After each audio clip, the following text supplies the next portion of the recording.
research methodology is called serendipity. Serendipity means unanticipated thing. And in every research this happens, you had not imagined, and something comes up. Even, the experimental research. And these serendipitous chance findings, they need to be incorporated in your research design. Therefore, research design is dynamic.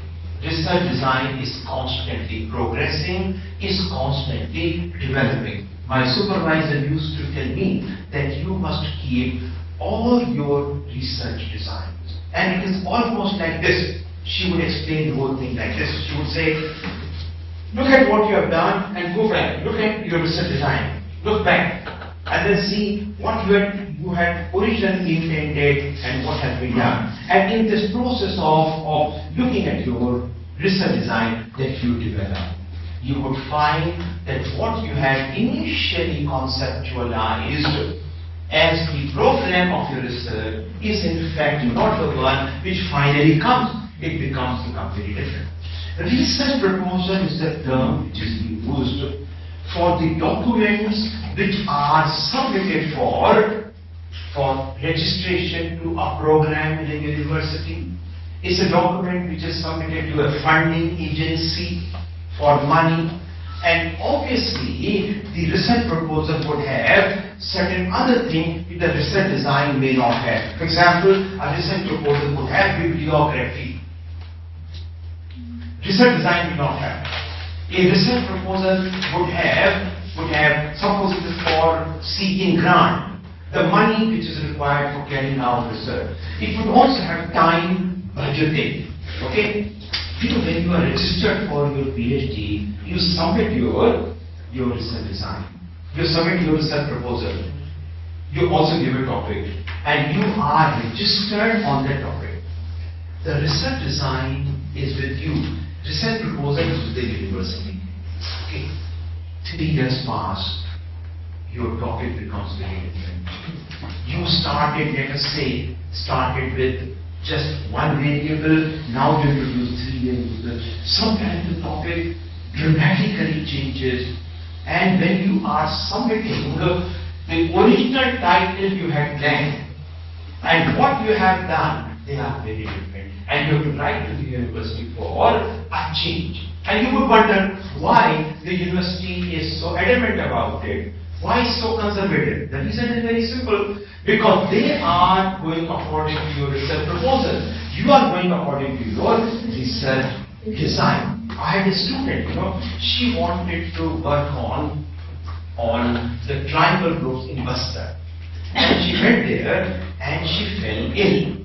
And obviously she had to come back because it was difficult for her to live in that kind of an inhospitable environment. She thought so.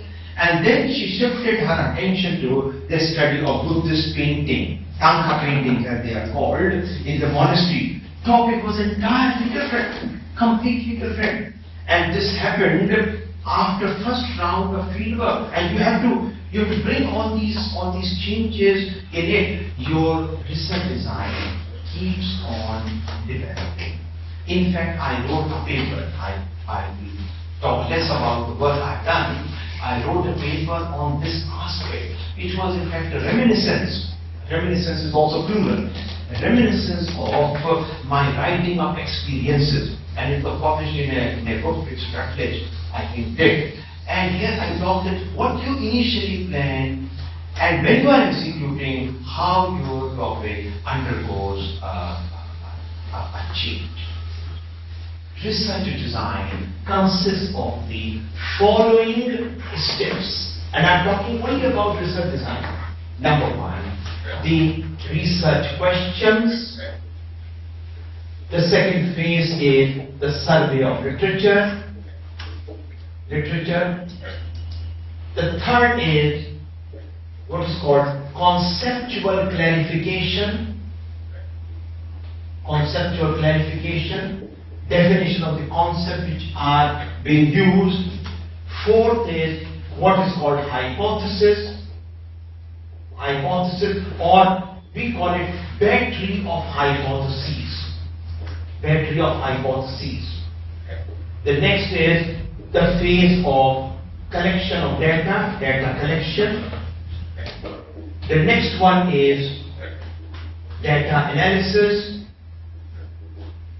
The next one is called data interpretation.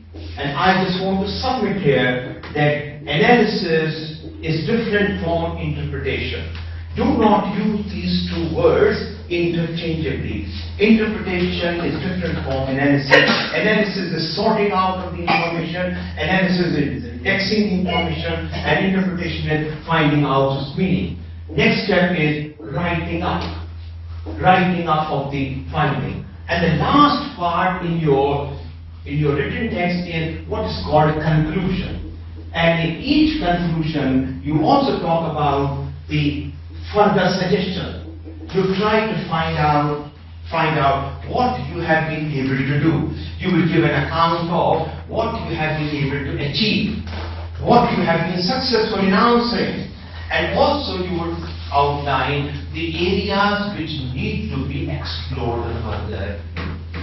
This is called further suggestion. And obviously now you look at it, you come back to research questions. Research design is circular. Research design is circular. And that is how we proceed. Although it is, there are a couple of points, although it is linearly, it is spread out. You move from one stage to the other stage. It is a linear. Linear means in a line. This step and then you move on to the other step. In reality, and I am quoting this from one of the books, in reality, research is messy. It's a messy process. In reality, it's not linear the way it has been spread out because of the following things. Number one, this layout says that research questions come first and then comes the survey of literature. It is, or it could be the other way around. Survey of literature, then the questions. So the questions come from survey of literature. And then problems come. Number two. Do you think all researchers will have hypotheses? Not really. There are researchers which are called descriptive researchers. And these descriptive researchers do not have any hypotheses. They are supposed to provide a total, nuanced, detailed, focused description of a phenomenon.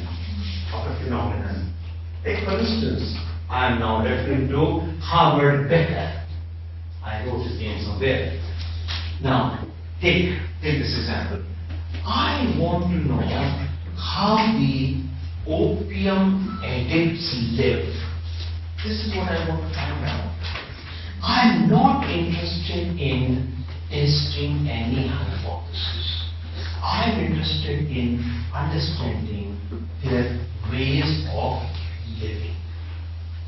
I chance upon a group of opium addicts and I make a documentation of what they do throughout the day.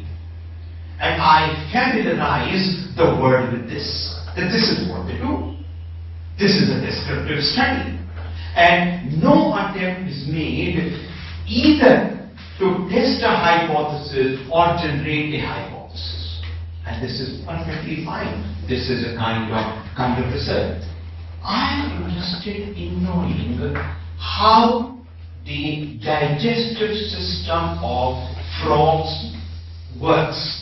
How the digestive system works. And this is purely an account of what happened. I'm not testing any hypothesis, not generating it. Therefore, if there is no hypothesis, we would definitely jump from conceptual clarification to data analysis. Number 3, which is very common.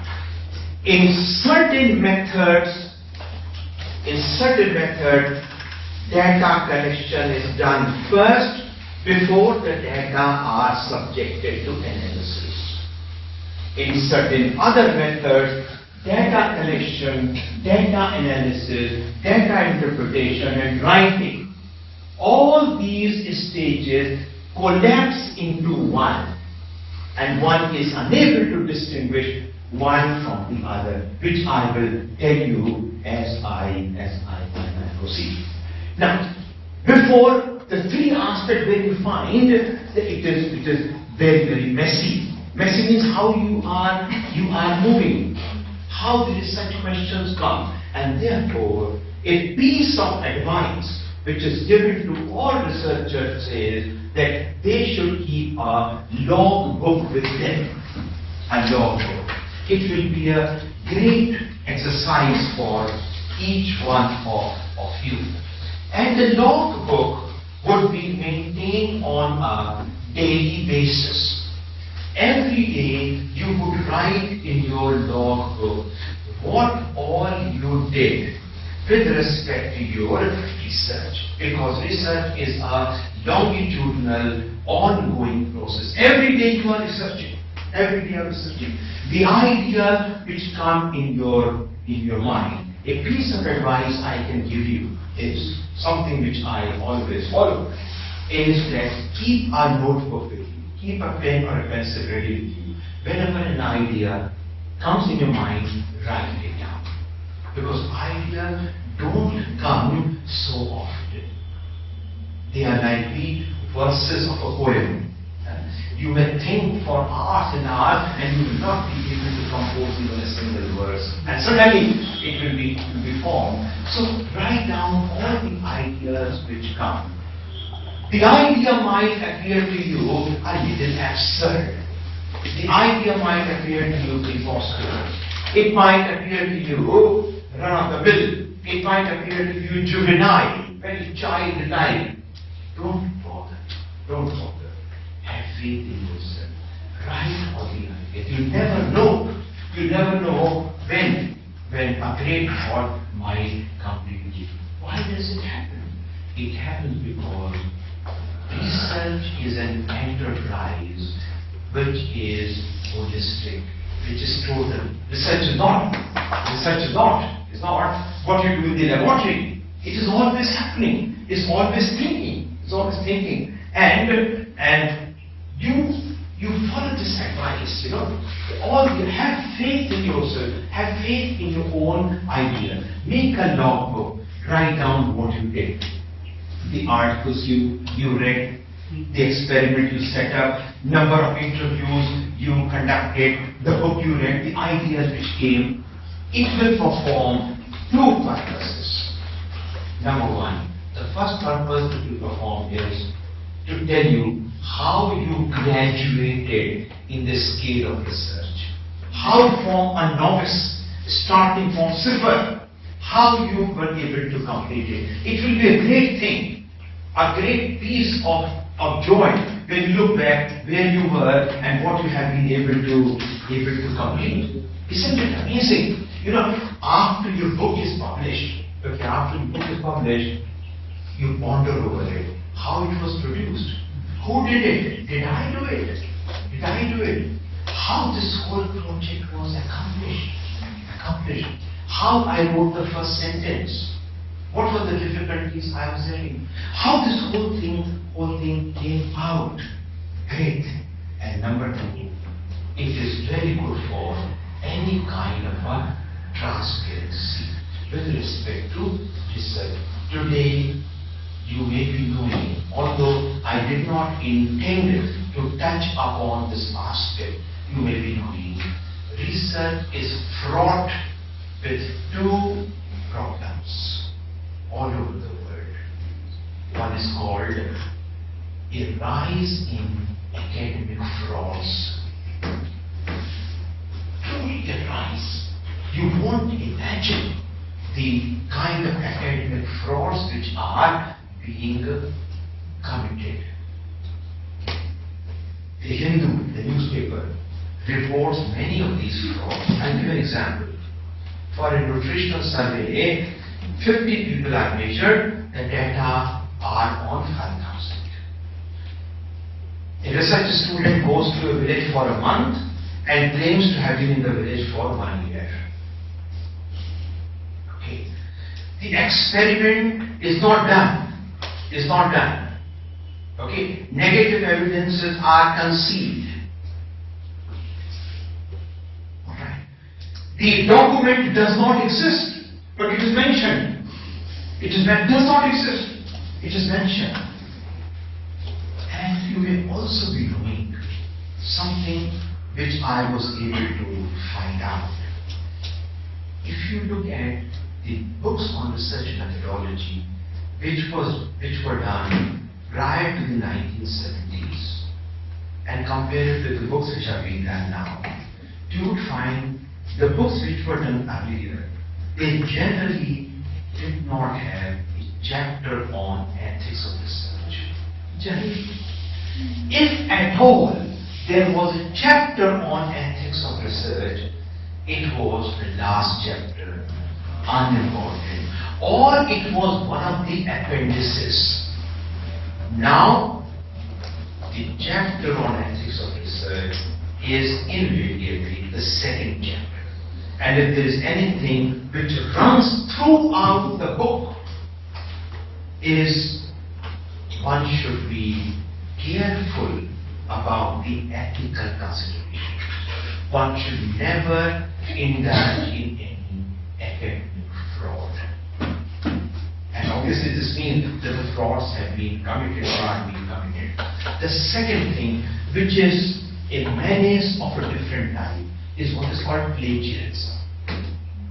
Plagiarism. I mean, the other day I was lecturing and I talked in the lecture about 10 varieties of plagiarism, and after the lecture was over, one student came to me and said, "Sir, I have not understood what plagiarism is." So I must tell you, you've not. Plagiarism is when someone else's work is used by another person without acknowledgement. Here, the person's work is quoted without referring to the actual source and claiming that it is your own work. Alright. This is another important issue, and that is why you know the University Grants Commission from October 2014 has made it mandatory that every thesis has to pass through this plagiarism test and has to be certified by the competent authority and duly signed by the supervisor and the head of the department. Now, these things have become really very, very important now. And although plagiarism and academic frauds, they are not illegal. You won't go to jail for that. But academic reputation will be marred once and forever. They have had ethical immorality and never indulged. The logbook which you keep will be a check on yourself. What you have been able to do, what you are able to do eventually. Keep in mind the manageability. Now, here, an important thing which comes up and it needs to be taken up a little more is the place of hypothesis. Many of the disciplines, they ask the research student to give a set of hypotheses. The set of hypotheses is called battery of hypotheses. Okay. I have just told you that a hypothesis is not quintessential for research. There can be descriptive accounts as well. I gave you the example of Howard Becker's work. But some researchers require hypotheses. Without hypothesis, you really cannot proceed or cannot give it a disciplined form. For example, experimental researches. If you don't have a hypothesis, there's every probability that you would meander. You go from here. So, one should not in a blanket fashion say that hypotheses are unimportant. I shall answer the following question. Number one, I'll answer, what is a hypothesis? Number two, what are the approaches to hypothesis? Number three, the third, what is testing of hypotheses? Number four, what is the philosophy behind it? Very, very simple, very succinctly. Number one, what is a hypothesis? Many of us have scant idea of what a hypothesis is. Please remember, hypothesis is a statement.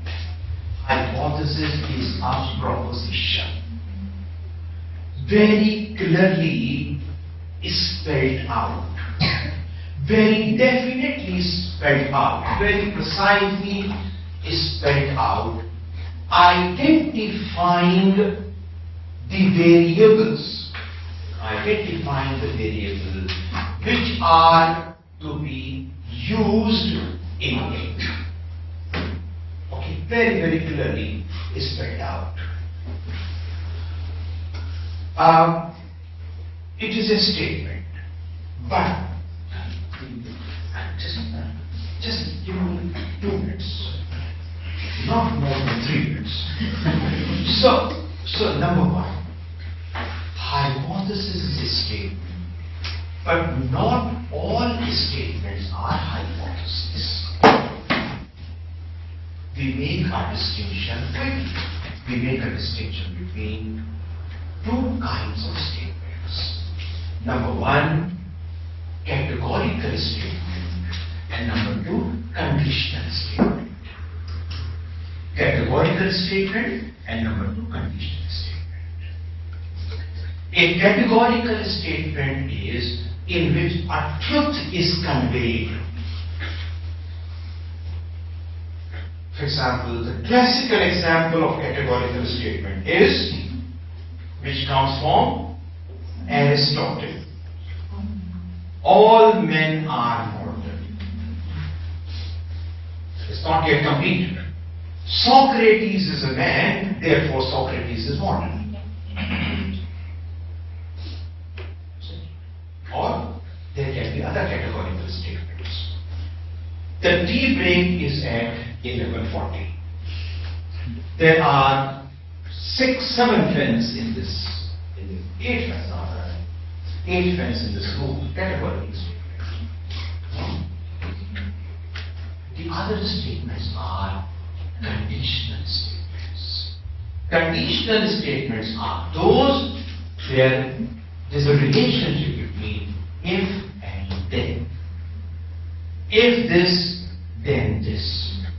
Not all conditional statements need to be tested, because some conditional statement, quite like a priori statement, they have already been checked.